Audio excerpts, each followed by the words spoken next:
Good Monday morning. I hope you had a wonderful Sabbath day and are looking forward to a great week, enjoying all the things that God has in store for you. My name is Mike Courtney, and this is Monday Matters, and we are doing this in a whole different kind of setting. I am on the road with my beautiful bride. That's just her shoulder and the edge of her hair that you can see in the screen right there. She is driving. I'll say more about that in a minute. But I thought this might be a good place to do Monday Matters. A couple of weeks ago, I was speaking in Marietta, Georgia. So that meant a trip to Marietta and back. Last week, I spoke in Cookeville, Tennessee. So we drove over to Cookeville and spent a couple of days over there, drove back. This weekend, we did a marriage retreat with wonderful friends, Mike and Vicki McClurg, in Findlay, Ohio. And so we drove halfway, stayed in a hotel, drove on to Ohio, drove back partway, stayed with Dave and Nancy Mowdy, great old friends of ours. I mean, they've been friends for a long time, not that they're old, but anyway, stayed with them. Now we're on our way back. Next weekend, we're doing a marriage retreat with our church in Beersheba Springs in Tennessee. The weekend after that, back to Atlanta, Georgia. Now, I know I have itinerant friends who do this all the time, but man, it's grueling. This is about 5 weekends in a row of being out and speaking, and I'm too old for this. It's just grueling.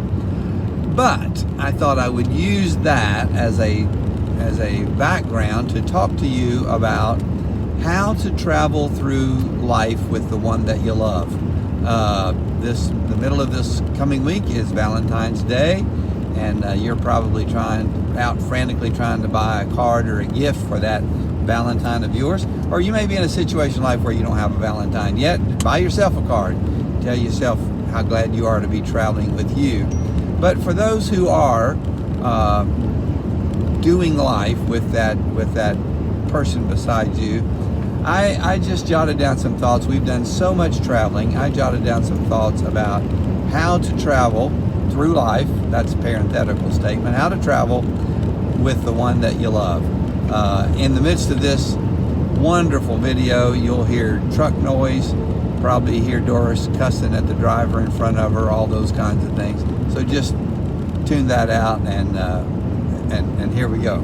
5 things I jotted down. When you're traveling through life with the one that you love, remember the joy of the journey. Remember the journey is the thing. We're always headed somewhere. These 5 weekends, we've been headed somewhere. But most of the time has been, at least the travel time has been on the road, not the destination. And in life, the destination is a pretty small part of where we actually spend our time. Most of us spend our time on the journey, trying to get to that college graduation, that point where we finally found that mate in life and get married, having our children, getting that career, all those things. We're moving towards a destination, and if we're not careful, we just focus on the destination, forget the joy of the journey. There's a lot of fun stuff that goes on in the journey. So as you are traveling through life, remember the value of the journey and to enjoy the time that you spend along the journey. So here's the second thing. Take turns driving. Now, that's hardly ever the case for Doris and I. Doris likes to drive. I don't like to drive. So she does almost all of the driving. Now, I'm a far better driver than she is, but that's beside the point. I just said that to rile her up a little bit while she's driving now. But take turns driving. John Gottman, in his 7 secrets to successful marriage, one of the things he says is allow your partner to influence you. Take turns making the decisions. Hey, where you want to stop? Where are we going to eat? Who's going to drive the next stretch? And in life, do that. Make sure that you listen to one another and take turns making the decisions in life. Take turns driving. It's a lot more fun. Here's number 3. Take frequent rest stops. Man, when you get our age, you can't. I've never seen a rest stop I don't like. Take frequent rest stops, because in life some of the best conversations happen at the rest stops. We are so busy trying to accomplish this task, trying to make sure we finish this project, and some of the very best conversations you will ever have with that person you're going through life with is at the rest stops, at those moments where you've taken a deep breath, you've gotten quiet, you're sitting at a picnic bench and just talking to one another. So as you travel through life with the one that you love, take frequent rest stops. Number 4, don't be afraid of detours.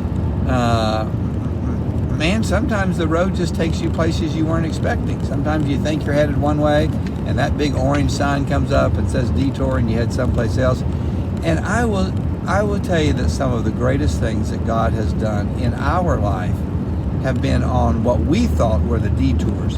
An event will come up, a tragedy will occur, a change in venue, something will happen, and the next thing you know, you're on a detour. And God has great stuff for you in those detours. So don't be afraid of the detours. Sometimes do something a little bit different just to have a change of venue. Here's number 5. You got to listen careful to this. You can travel together and be alone. You can travel alone and be together. But you can't be together without traveling. Isn't that good?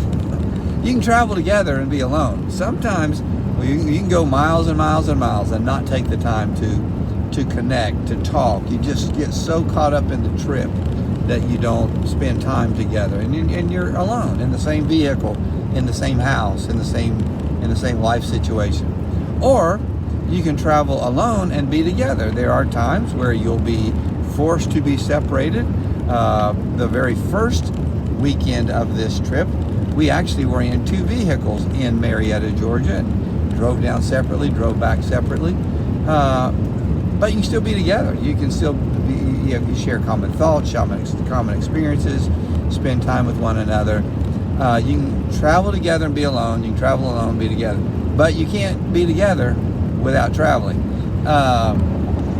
It's a journey. Life is always about changes. You will never spend 1 minute in the same exact spot that you spent the minute before in. And so recognize that and continue to grow in your relationship with one another and your relationship with God. You got to travel. Remember, if you're gonna be in a relationship, you got to travel. Well, I was thinking about a song. I have no idea who wrote this, and I don't know much of the words of the song, but I love this phrase. It says, "God bless the broken road that led me back to you."